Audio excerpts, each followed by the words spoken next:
Perbandingan teori kebenaran korespondensi dan koherensi. Pengenalan.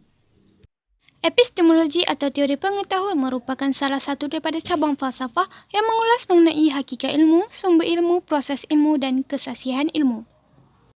Pembahasan epistemologi lebih terfokus kepada sumber pengetahuan, the origin of knowledge, dan teori tentang kebenaran pengetahuan, the theory of truth. Epistemologi berasal daripada bahasa Yunani iaitu epitism yang bermaksud pengetahuan atau kebenaran dan logos yang bermaksud fikiran, kajian atau teori.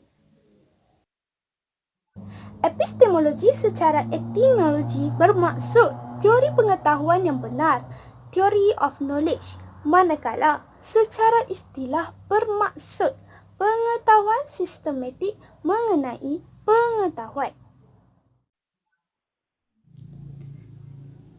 Kebenaran adalah salah satu nilai utama dalam kehidupan manusia selaras dengan fungsi ilmu pengetahuan.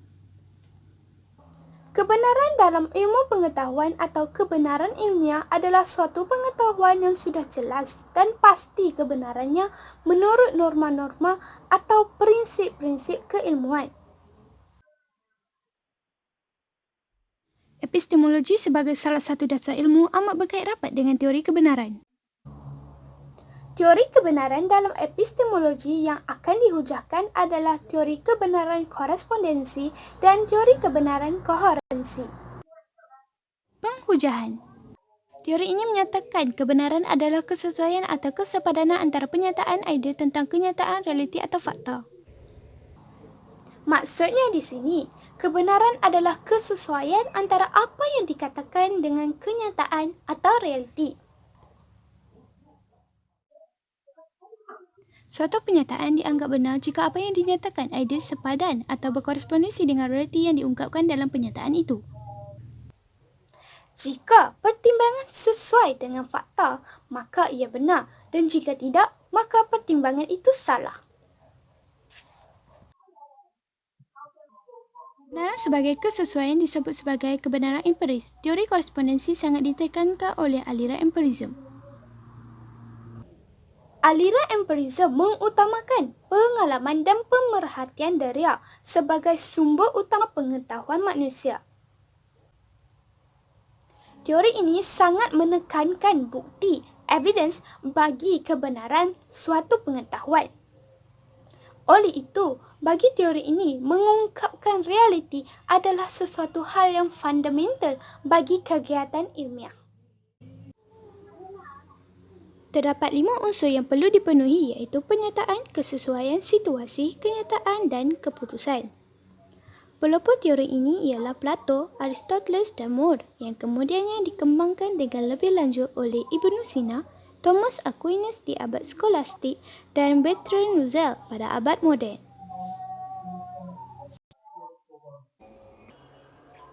Teori kebenaran korespondensi adalah teori kebenaran yang paling awal sehingga dapat digolongkan ke dalam teori kebenaran tradisional kerana Aristoteles sejak awal sebelum abad moden mensyaratkan kebenaran pengetahuan harus sesuai dengan kenyataan atau realiti yang diketahuinya. Pembuktian secara berulang-ulang terhadap teori korespondensi akhirnya akan melahirkan sebuah aksiom atau postulat yang pada umumnya berwujud sebagai kebenaran umum, general truth. Suatu pernyataan dianggap benar bila ia bersifat koheren atau konsisten dengan pernyataan sebelumnya yang dianggap benar. Maknanya, pertimbangan adalah benar jika ia bersifat konsisten dengan pertimbangan lain yang telah diterima kebenarannya atau kesinambungannya menurut logik. Teori kebenaran koherensi berasaskan prinsip rasional dan idealisme subjektif. Kebenaran adalah persetujuan antara idea dengan idea sebelumnya atau keputusan dengan keputusan sebelumnya yang dianggap benar. Biasanya teori ini terikat dengan pernyataan matematik dan logik. Teori kebenaran koherensi lebih menekankan kebenaran rasional logik dan juga cara kerja deduktif.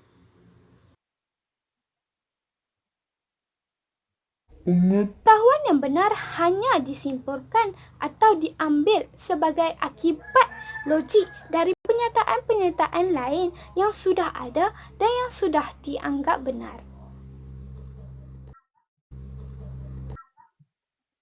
Teori kebenaran koherensi dianut oleh kaum rasionalis dan penganut idealism seperti F.H. Bradley.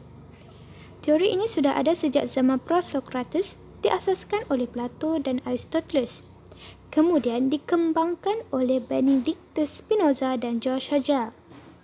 Plato dan Aristoteles mengembangkan teori koherensi berdasarkan pola pemikiran yang digunakan Euclid dalam menyusun ilmu ukurnya. Teori ini merupakan suatu usaha pengujian terhadap makna kebenaran. Hasil ujian dan eksperimen boleh dipercayai reliable jika kesan berturut-turut dari satu penyelidik bersifat konsisten dengan hasil ujian dari tempat yang lain. Justifikasi kebenaran menurut teori koherensi sangat ditentukan oleh suatu penyataan yang terdahulu yang dianggap benar. Jika teori ini bertentangan dengan data terbaru yang benar atau dengan teori lama yang benar, maka teori ini akan gugur atau batal dengan sendirinya. Perbandingan. Pertama, dasar pembuktian kebenaran. Teori kebenaran korespondensi. Dasar pembuktian asasnya adalah hubungan antara penyataan dengan fakta yang ada. Teori kebenaran koherensi. Dasar pembuktian terletak pada ada atau tidak ada konsistensi antara penyataan dengan postulat.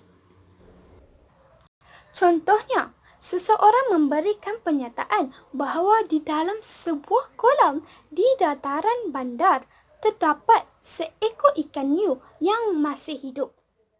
Menurut teori korespondensi, untuk menentukan sama ada pernyataan itu benar atau tidak, kita harus menunggu kenyataan sama ada di dalam kolam terdapat seekor ikan hiu yang masih hidup atau tidak.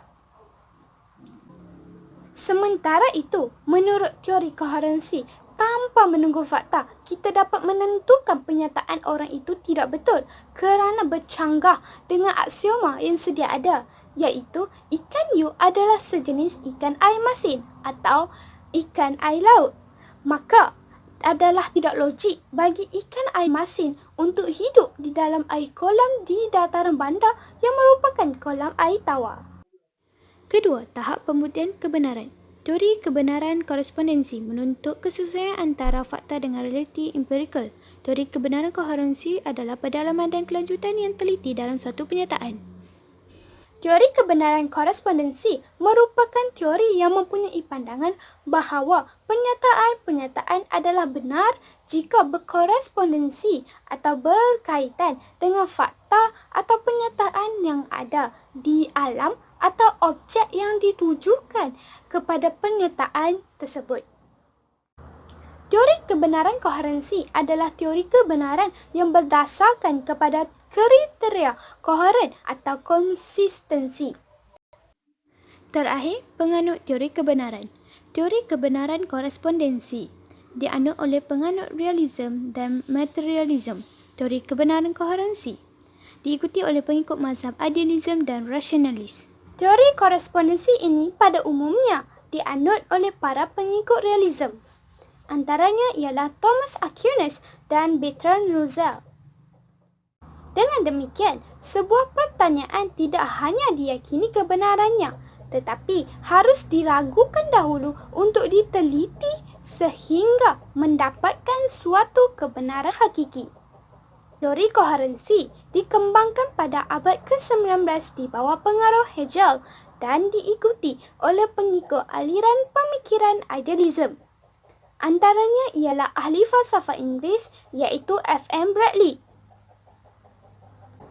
Pemegang teori ini atau idealis berpendapat kebenaran itu bergantung pada orang yang menentukan kebenaran pengetahuan mereka tanpa melihat keadaan sebenar kejadian. Refleksi pribadi. Epistemologi mempelajari batas-batas pengetahuan, asal-usul pengetahuan dan kriteria kebenaran. Melalui epistemologi, kita boleh mengetahui dengan jelas dari mana kita mendapatkan sesuatu ilmu dan cara memperolehinya. Kebenaran adalah kesesuaian antara fakta dan penyataan yang tidak mengalami perubahan disebabkan oleh kondisi serta keadaan tertentu. Kebenaran dalam ilmu pengetahuan atau kebenaran ilmiah adalah pengetahuan yang jelas pasti kebenarannya mengikut norma atau prinsip keilmuan. Akhir sekali, teori-teori kebenaran lebih saling melengkapi daripada bertentangan sehingga teori-teori ini dapat digabungkan dalam suatu definisi kebenaran. Sekian wabillahi taufiq wa hidayah. Wassalamualaikum warahmatullahi wabarakatuh. Sekian, terima kasih.